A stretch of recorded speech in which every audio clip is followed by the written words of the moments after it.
Hi friends, welcome to Nagarkoil Market Trader NMT. So நம்மளோட YouTube சேனல்ல வந்துட்டு கண்டினியூஸா ஒரு சீரிஸ் போட்டுட்டு இருக்கோம். அதாவது ஒரு 1500 ரூபாய் இந்தியன் மணி வச்சு கிராஜுவலா ஃபாரெக்ஸ் ட்ரேடிங்ல எப்படி growth ஆகலாம் அப்படிங்கிற ஒரு வீடியோ வரப்போது. அதுக்கான பேசிக்ஸ் இப்போ போயிட்டு இருக்கு.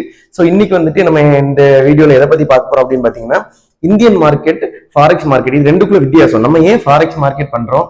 நான் ஆல்ரெடி சொல்லியிருந்தேன், நான் வந்துட்டு 2018 ஸ்டார்ட் பண்ணப்ப இந்தியன் மார்க்கெட் தான் ஸ்டார்ட் பண்ணியிருந்தேன். ஸோ அப்போ ஏன் இந்தியன் மார்க்கெட்டை விட நான் ஃபாரெக்ஸ் மார்க்கெட் கொஞ்சம் ப்ரிஃபரன்ஸ் கொடுக்குறேன், ஏன் ஃபாரெக்ஸ் மார்க்கெட்ல ட்ரேடிங் பண்றேன் அப்படிங்கிறத ஒரு ரெண்டுக்குள்ள ஒரு டிஃபரன்ஸ் சின்னதா பாத்துக்கலாம். ஓகேவா?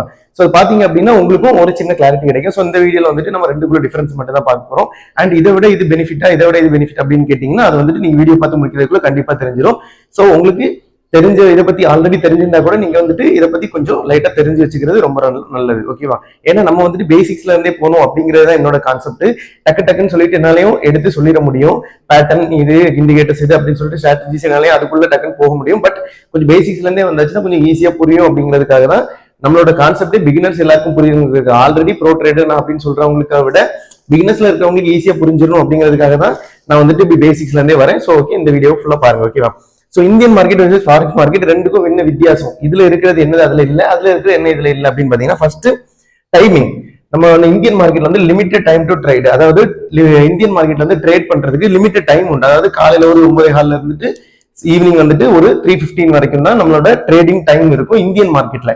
அதுக்குள்ளதான் நம்மளால ட்ரேட் பண்ணி ஆகணும். மற்றபடி நம்மளால அதை தாண்டி ஒரு நாள் நம்மளால ட்ரேட் பண்ண முடியாது. ஸோ ட்ரேடிங்கான டைமிங்ஸ் அதில் கொஞ்சம் கம்மியா இருக்கும். அண்ட் ஃபாரெக்ஸ் மார்க்கெட்டை பொறுத்தவரை நோ டைம் லிமிட், அதாவது ஃபாரெக்ஸ் மார்க்கெட்ல டைம் லிமிட் கிடையாது. 24 ஹவர்ஸும் நம்ம ட்ரேட் பண்ணிட்டு இருக்கலாம். 5 days, அதாவது ரெண்டுலயுமே 5 days தான். சாட்டர்டே சண்டே லீவ் கொடுத்துருப்பாங்க. சில ப்ரோக்கர்ஸ்ல வந்து கிரிப்டோக்கு வந்துட்டு சாட்டர்டே பண்றதுக்கு அலவுட் இருக்கும். பட் ஓவராலா சொல்ல போயிடுச்சுன்னா 24x5 வந்துட்டு ஃபாரெக்ஸ் ட்ரேடிங்ல பண்ணலாம். 24 மணி நேரமும் நம்ம ட்ரேட் பண்ணலாம் அப்படிங்கிறதுக்காகவும் நம்ம வந்துட்டு ஃபாரெக்ஸ் ட்ரேடிங் வரலாம். ஓகேவா? And again leverage is low, leverage is high. Leverage வந்துட்டு இந்தியன் மார்க்கெட்ல வந்து லோவா இருக்கும், ஃபாரெக்ஸ் மார்க்கெட்ல ஹையா இருக்கும். லிவரேஜ்னா என்ன ப்ரோ அப்படின்னு நீங்க கேட்டீங்கன்னா ஒரு கம்மியான கேபிட்டல் வச்சு அதிகமான லார்ஜ் சைஸ் ட்ரேட் நம்ம பண்ணிக்கலாம். இந்தியன் மார்க்கெட்ல வந்துட்டு நம்ம அப்படி வந்து பண்ண முடியாது, பண்ணலாம். அதாவது கான்செப்ட் என்னன்னா ஆப்ஷன் ட்ரேடிங், ஃபியூச்சர் ட்ரேடிங் பண்றப்ப நம்ம கான்ட்ராக்ட் பை பண்ணுவோம், லிமிடெட் ஒரு மார்ஜின் கொடுத்து நம்ம வந்துட்டு பை பண்ணிடுவோம். பட் இந்தியன் மார்க்கெட்டை கம்பேர் பண்றதை விட ஃபாரெக்ஸ் மார்க்கெட்ல வந்து லிவரேஜ் ஹையா இருக்கும். சிம்பிளா சொல்ல போயாச்சுன்னா $1 இருக்கிறத வச்சு நம்ம வந்துட்டு $100 யூரோ நம்ம பர்ச்சேஸ் பண்ணி வச்சுக்கலாம். அந்த மாதிரி வந்துட்டு குட்டி கேபிட்டலை வச்சு அதிகமான லார்ஜ் சைஸ் பர்ச்சேஸ் பண்றதுக்கு வந்துட்டு ஃபாரெக்ஸ் ட்ரேடிங் நல்லா இருக்கும். இந்தியன் மார்க்கெட் வந்து when compare to Indian market, forex market வந்து பெட்டரா இருக்கும். அதனால லிவரேஜ் இதுல ஹையா இருக்கிறதுனால கூட நம்ம ஃபாரெக்ஸ் மார்க்கெட்டுக்கு போகலாம். ஓகேவா? இதை பத்தி வந்து டீடைலா வந்து நம்ம போக உள்ள படிச்சுட்டே இருப்போம். Moment is low, moment is high. அதாவது இந்த மூமெண்ட் வந்துட்டு எதை பத்தி சொல்றேன், மார்க்கெட்டோட மூமெண்ட் வந்துட்டு இந்தியன் மார்க்கெட் வந்துட்டு ஃபாரெக்ஸ் மார்க்கெட்டை விட கம்பேர் பண்றப்ப கொஞ்சம் லோவா இருக்கும்.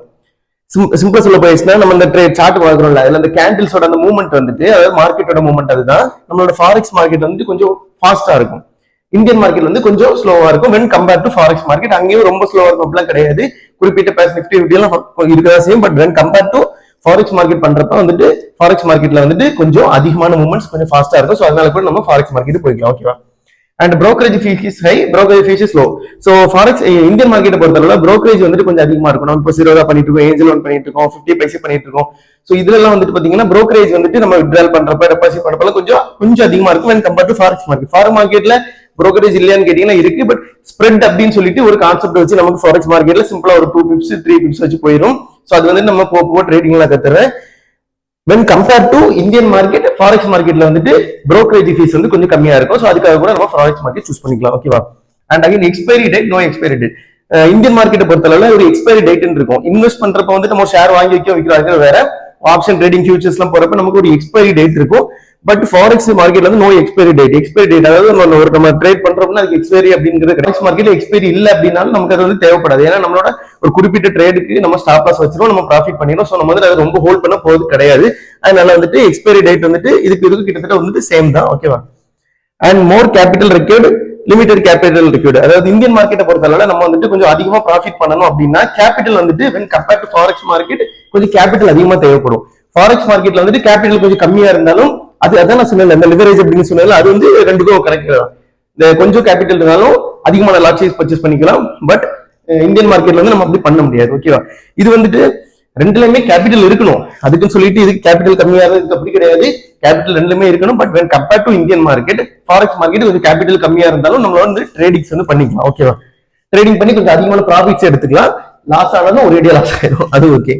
ஓகேவா? ஸ்டாக்ஸ், அதாவது இந்தியன் மார்க்கெட்ல வந்து ஸ்டாக்ஸ் ட்ரேட் ஆகுது. நம்ம வந்துட்டு ஒரு கம்பெனிஸோட ஷேர் வந்து நம்ம வாங்கி வைக்கிறோம். ஸ்டாக்கு ஷேருக்கு பெரிய வித்தியாசம் கிடையாது. ஸ்டாக்ங்கிறது கம்பெனி, ஷேருங்கிறது ஒரு கம்பெனில நம்ம எவ்வளவு ஷேர் வாங்கியிருக்கோம் அப்படிங்கிறத. ஸோ வந்துட்டு அதுல வந்துட்டு ஸ்டாக்ஸ் ட்ரேட் ஆயிட்டு இருக்கும், கம்பெனிஸ் ட்ரேட் ஆயிட்டு இருக்கும். இங்க வந்து கரன்சிஸ் ட்ரேட் ஆயிட்டு இருக்கும். ஒரு கரன்சியோட இன்னொரு கரன்சி, ஒரு பேர் வேல்யூவோட ஒரு எக்ஸ்சேஞ்ச் ரேட் வந்து இங்க ட்ரேட் ஆயிட்டு இருக்கும். ஸோ இது வந்துட்டு ஒரு ஒரு ஒரு இந்தியால இருக்கக்கூடிய கம்பெனிஸோட இது வந்து வேல்யூ வந்துட்டு இங்க ட்ரேட் ஆகுது. இங்க வந்துட்டு ஒரு நாட்டோட மொத்த கரன்சி வேல்யூவே இங்க ட்ரேட் ஆகுது. ஓகேவா? அண்ட் அகைன் இங்க வந்துட்டு இருக்கிற வேல்யூவை விட ஃபாரெக்ஸ் மார்க்கெட்ல வந்துட்டு ஒரு நாளைக்கு பாத்தீங்கன்னா கிட்டத்தட்ட 4 to 7 ட்ரில்லியன் வந்துட்டு அமௌண்ட் வந்துட்டு ட்ரேட் ஆயிட்டு இருக்கு. When compare to Indian market, forex மார்க்கெட்ல வேல்யூவும் அதிகமா இருக்கு. ஓகேவா? கேபிட்டல் மீன்ஸ் கேபிட்டல் சொல்லல, அந்த மணியோட வேல்யூ கொஞ்சம் அதிகமா இருக்கு. அதனால வந்துட்டு ஹை ஃப்ரீக்வன்சி ட்ரேட்ஸ் இருக்கும். ஹை ஃப்ரீக்வன்சி ட்ரேட்ஸ் வந்து ஃபாரெக்ஸ் மார்க்கெட் என்ன அப்படின்னா போக்கு சொல்லி தரேன். மினிட்ஸ் கணக்கு ட்ரேட் நடக்கும். இப்ப நான் இன்ஸ்டியூஷன்ல ட்ரேட் பண்ணிட்டு இருக்கப்ப நான் சொன்ன ஆல்ரெடி வர வீடியோஸ் எல்லாம் சொல்லியிருப்பேன். மினிட்ஸ் கணக்கு ட்ரேட் நடந்துட்டே இருக்கும். ஃபாஸ்ட் கரெக்ட் சொல்லிட்டு ட்ரேட் நடந்துட்டே இருக்கும். அதோட வேல்யூ ரொம்ப அதிகமா இருக்கும் forex market when compare to Indian market. ஓகேவா? அண்ட் ரிஸ்க் வந்துட்டு ரெண்டுக்குமே சேம் தான். இதுக்கு ஒரு ரிஸ்க் இருக்கு, இதுக்கு ஒரு ரிஸ்க் இருக்கு. பட் இந்தியன் மார்க்கெட்ல வந்துட்டு நம்ம வந்துட்டு இன்வெஸ்ட் பண்ணி வைக்கிறோம். ஒரு ஸ்டாக் வாங்கி வைக்கிறோம். நம்ம இறங்கினப்போ கூட வச்சுக்கலாம், ஏறப்போ கூட வச்சுக்கலாம். பட் ஃபாரெக்ஸ் மார்க்கெட்ல நம்ம அப்படி பண்ண முடியாது. மோர் கேபிட்டல் இருந்துச்சுன்னா பண்ணிக்கலாம், ஒன்றும் பிரச்சனை இல்லை. மற்றபடி நம்ம லிமிட் வந்துட்டு ஸ்டாப் லாஸ் போட்டுருவோம், டேக் ப்ராஃபிட் போட்டுருவோம். ஸோ ரிஸ்க் அப்படிங்கிறது ரெண்டுக்குமே சேம் தான். ஓகேவா?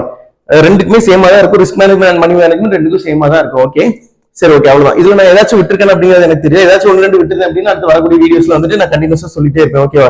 பெஸ்டா ஃபாரெக்ஸ் மார்க்கெட் பெஸ்டான்னு சொல்லாம போயிட்டீங்க அப்படின்னு கேட்டீங்கன்னா, என்ன பொறுத்தவரை பாத்தீங்கன்னா இந்தியன் மார்க்கெட்ல இன்வெஸ்ட் பண்ணி வச்சுக்கோங்க, ஃபாரெக்ஸ் மார்க்கெட்ல ட்ரேடிங் கத்துக்கோங்க. இப்ப என்னையே எடுத்துக்கோங்க, நான் வந்துட்டு ட்ரேடிங் வந்துட்டு ஃபாரெக்ஸ் மார்க்கெட்ல பண்ணி ட்ரேட் பண்ணி அதோட ப்ராஃபிட் எடுத்துக்குவேன். இன்வெஸ்ட் பண்ணணும் அப்படின்னு சொல்றப்ப நான் இந்தியன் மார்க்கெட்ல தான் இன்வெஸ்ட் பண்ணுவேன். ஓகேவா? என்ன சொல்றேன் அப்படின்னா, ஒரு ஸ்டாக் நம்ம வாங்கி வைக்கிறோம், அது வந்துட்டு ஏறிச்சுன்னா நமக்கு ப்ராஃபிட் கொடுக்கும் போது, இறங்கிச்சா கூட நம்ம ஹோல்ட் பண்ணிக்கலாம். என்னைக்காச்சும் சொன்னாலும் அது ஏறப்ப கண்டிப்பா வித்துக்கலாம். ஸோ இன்வெஸ்டிங் அப்படின்னு வந்துச்சு அப்படின்னா இந்தியன் மார்க்கெட் சூஸ் பண்ணிக்கோங்க. ட்ரேடிங் அப்படின்னு பண்றவங்க ஃபாரெக்ஸ் மார்க்கெட் சூஸ் பண்ணீங்கன்னா கொஞ்சம் சீக்கிரமா இம்ப்ரூவ் ஆகி வரலாம். ரிஸ்க் வந்துட்டு அதுக்கு தக்கன இருக்கும். நீங்க கத்துக்கிட்டு பண்ணீங்கன்னா கண்டிப்பா ஃபாரெக்ஸ் மார்க்கெட் வந்து இந்தியன் மார்க்கெட்டோட பெட்டர். அது ரெண்டும் இது சலிச்சதப்பெல்லாம் கிடையாது. என்ன பொறுத்தளவு நான் வந்துட்டு இன்வெஸ்டிங் அப்படின்னு சொல்லியாச்சுன்னா ஃபாரெக்ஸ் மார்க்கெட், இந்தியன் மார்க்கெட் போயிடுவேன். ட்ரேடிங் அப்படின்னு சொல்லியாச்சுன்னா ஃபாரெக்ஸ் மார்க்கெட் வரும். ஓகே, அண்ட் நான் ட்ரேடிங்ல ப்ராஃபிட் பண்ணிட்டு இருக்கிறது மாதிரி கண்டிப்பா உங்களாலே ஃபாரெக்ஸ் ட்ரேடிங்ல ப்ராஃபிட் பண்ண முடியும். அந்த நம்பிக்கையோட நம்ம வீடியோ பாருங்க.